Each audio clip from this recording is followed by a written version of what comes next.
We're going to take a look at using Fenix to run some simple static web servers on our desktop. So you can see I've launched it, loading up a splash screen, and then we get the screen for the actual web servers themselves. But at the moment it says no servers available, because obviously we haven't created any yet. So we're going to hover over web servers, click on new, and it brings up the new server dialog. I'm going to show you the Fenix test site, which is in my documents.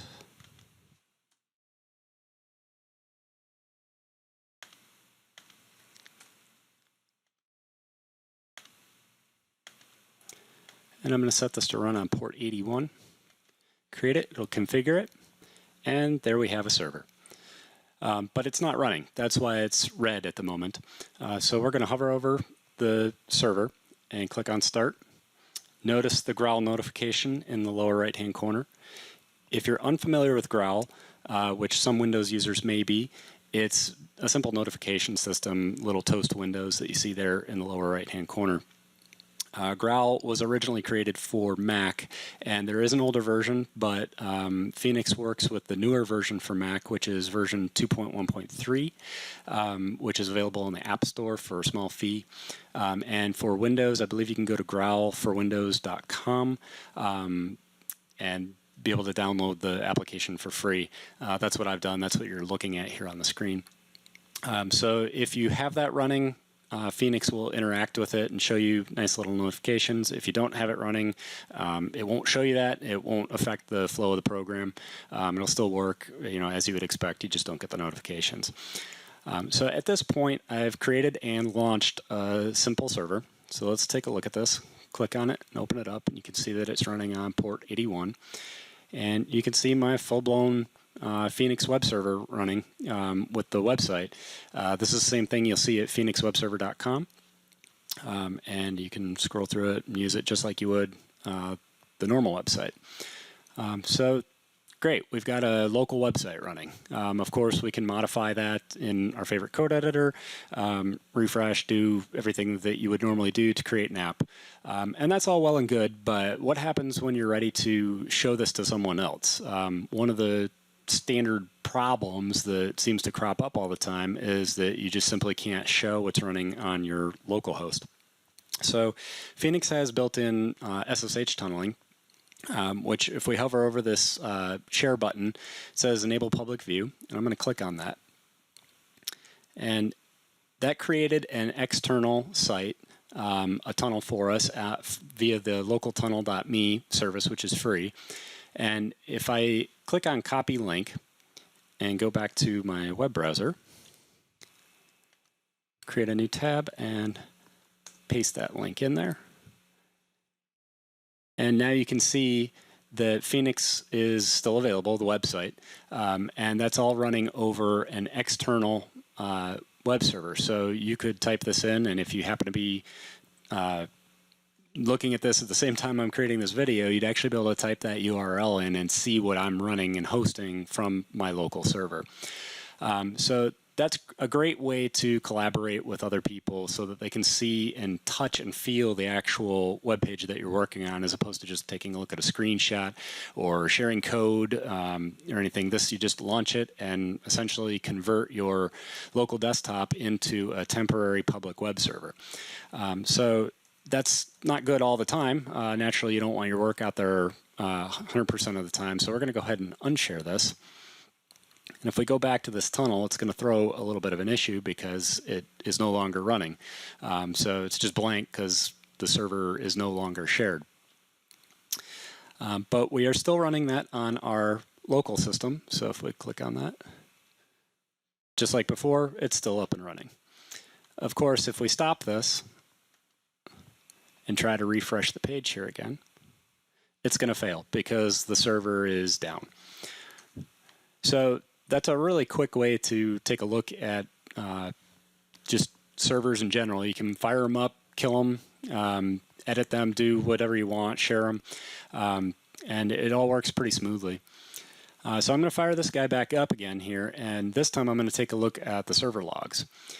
And so these pop up, and this will show us a list of all the different requests that we have had on the server.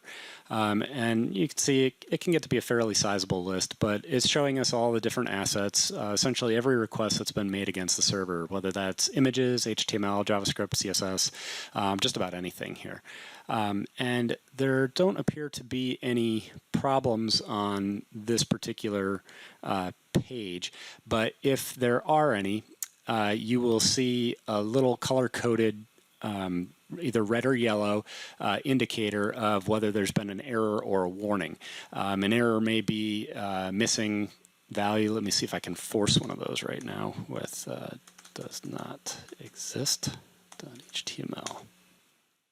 And so we can see I've forced an error there.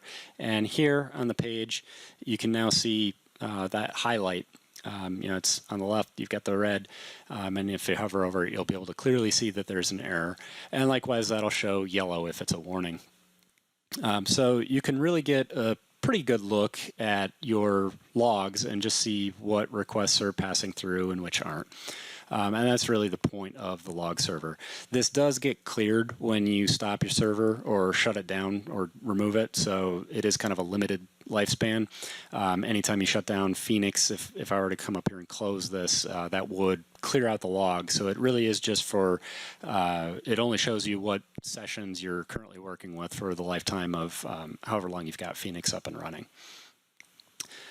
So I'm going to close that, and I want to launch another server here. So we'll call this demo. And I'm going to show an old site from Fenix 1.0.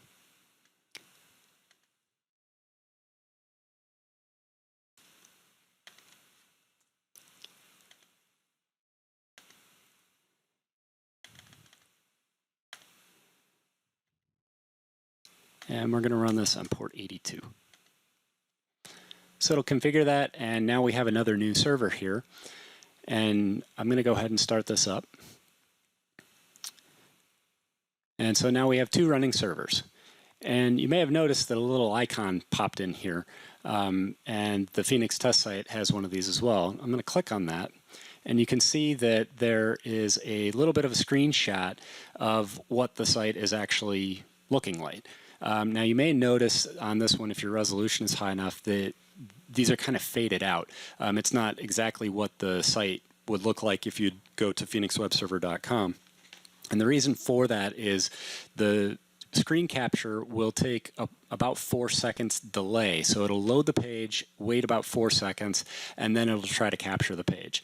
On the Fenix site, there are a lot of JavaScript animations and CSS animations that kind of load after the page is actually loaded up. So you see the pretty animations and everything. So this just caught it kind of halfway into the display of the text where you see finally a simple static desktop web server. So this is really just meant to be a visual indicator of which site is which. And you can see these are a little different between the demo and the Fenix test site. Speaking of the demo, if we click on this, you can see that there are some directory contents there. And this is worth pointing out because it is an additional feature that's new to Fenix 2.0 that did not exist in Fenix 1.0. So I'm going to launch the demo here and take a look at the contents. And this is, as you would expect, just a list of the files and folders that you have in your root web directory. So in this case, I'm going to click on CLI because I know there's nothing in there. And you can see this little parent directory thing, which will help you navigate up and down throughout folders. If there are files like this test, it's just a junk file, of course, but you can see that. If you have files like a zip file or MP3 or really any other kind of asset, it will download just as you would expect. So this functionality was a little bit inspired by IIS and Apache of old, where you can see the actual listing of the directory. But this can really be used for more than one purpose. You can use it as a directory list and to navigate through your site if you don't have any HTML readily accessible, i.e. an index.html page. But you can also use this to sort of serve files, really. So this can be shared publicly, just as any other website would be shared. So if you want to temporarily host something, let someone download a file, Fenix could kind of be used for that purpose as well, even though that's not the primary intent of the application, but it is possible. So the directory listing is really another small feature that you'll hopefully find useful. And then finally, there are some additional features, just simple start and stop all things. If we stop all, you can see that it went red, and the growl notifications showed us that the servers have stopped, and we can start them all up again as well. And that's just some simple things to hopefully make your workflow a little bit smoother if you work on a lot of sites at once and constantly need them up and running, or need to shut them all down, just kind of test one at a time. You can do that. And the final thing that I'll point out is that with some of these ports here, we're using port 81 and 82. If you're running on Mac, or if you are running on an unprivileged account on Windows, you may not have permissions to run a server on specific ports. 80 is a typical one for web servers, but really anything under 1024 may be privileged on your system. If that is the case, Fenix will automatically recognize that you don't have permissions, and it will ask you if you want to run the server instead on a port that it can run on. So it will default to port 1025 because that's the first available port on most systems. So if I had gone in here and I didn't have access to run this on port 81 or 82, it would have asked me, do you want to run this on port 1025 or 1026 or whatever the first available port is. So you can really get up and running even if you have some permission issues on your system. And if you are trying to run this, like if we came in here and tried to set this to port 81 and run update, it's going to tell us that it couldn't be started because there's already a process running on that same port. And then it'll shut the server down because it's trying to run on the same port simultaneously. And of course, we could stop this and start this one, and it'll work, but you can't run them both at the same time. So it's smart like that in the sense that it won't allow a port conflict, but it will still allow you to run more or keep more than one site registered on the same port, even if you don't run it that way. And so those are about all the features that I can point to right now for managing web servers. There's also the request browser, which we'll be covering in another video.